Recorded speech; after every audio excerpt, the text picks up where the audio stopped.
two matching jet boats. To the right, the blue dock, and to the left, the red wee red, were built by the Indiana Gear Works Corporation, and they were called Buehler Turbocraft.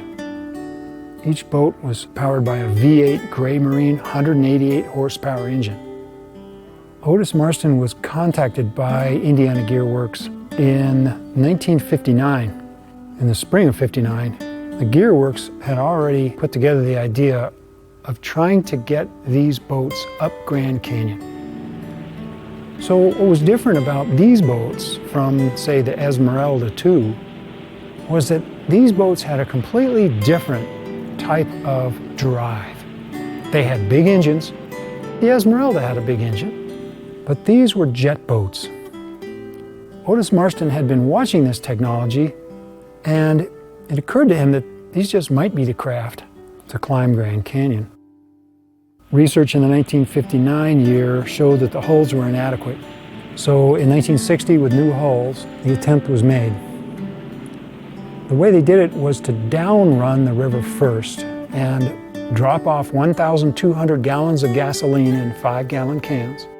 And the boat on the right, called Dock, didn't go down canyon, but came up canyon. 9 men and 4 single-jet craft attempted the uprun, and things went pretty well, sort of. The first thing they had to deal with was lava falls, a very large drop, and a major rapid.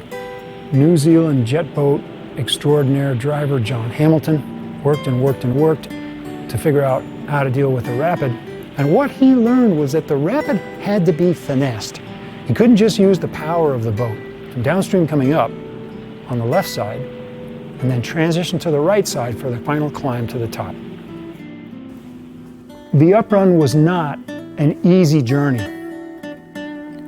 What these boats would do is there'd be a wave and they would hit the wave and they would just power up over the wave and crash back down onto the river. And this constant up and down was really hurting the people in the boats, especially the old guys like Marston in his 60s. He was breaking ribs and he had to tape his ribs up just because this constant pounding was hurting the people in the boats, but it was also hurting the boats. These boats have a fiberglass hull. They're not wood now, this is all fiberglass. And they have a fiberglass deck. And you can see here where the crew has realized that this constant pounding is starting to separate the deck from the hull. They made it through lava falls. They got up to Phantom Ranch. They were doing great. They had 4 boats. They had 4 of these boats. And they headed on up to Lee's Ferry, 86, 87 miles upstream. In Grapevine Rapid, they had a problem. The deck separated from one of the boats. The boat sank within a few seconds. The guy driving the boat as the boat is sinking got the ignition key and the boat sank. The boat took a large amount of their movie film with them. And the guy who had done the film was like, I'm going to swim for it. They had to hold him back.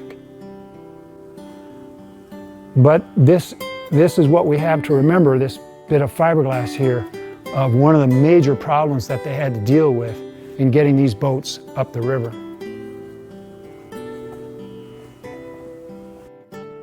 So here's the power plant. A V8, 185 horsepower, Gray Marine engine. And the drive unit is back here.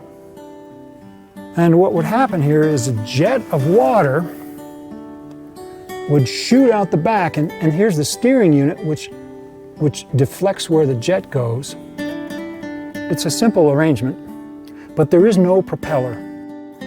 The bottom of the boat has an intake where water is sucked out of the river and shot out the back. And that's the concept of these jet boats. The propulsion happens through a jet of water right here out the back. This is the Gray Marine V8 for the dock, and this boat was used by the National Park Service as a patrol boat before it was brought to the collection. Controls are very simple. You have a throttle and a steering wheel and a forward and reverse. It was just run with baffling back at the jet in the back. The dashboard to tell you about the engine. These splash shields were added to help the water from spraying up over the top of the boat. So the concept of taking motorboats up the Colorado River, the wrong way play, as they called it, had been talked about for decades and decades. Harry Elson attempted it in the 30s into the 40s. Ed Hudson with Doc Marston attempted it in the late 40s into the early 50s. In 1958, a guy named Bill Cooper attempted to uprun the river with a 60 horsepower outboard motorboat. Got all the way to Lava Falls and just tried to make it up, couldn't do it. This is 1958. These boats came in 1959, delayed to 1960. Cooper was there in 59, Cooper was there in 60 with bigger outboards, and now he had two of them, and he was really pushing Lava Falls. So that uprun fever was really catching on. The Park Service is trying to manage our just jewels of national parks, not for what we can do with them, but for what they have to offer as standalone, ecological, unique areas. And the Park Service was watching this, and what they knew was that upstream Glen Canyon Dam was coming online and would stop these big seasonal flows of water. And these uprun boats needed water.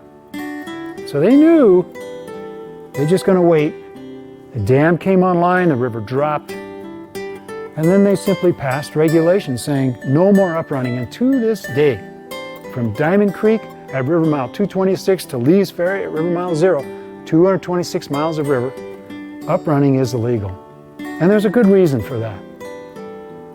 It's to preserve the quality and the nature of Grand Canyon.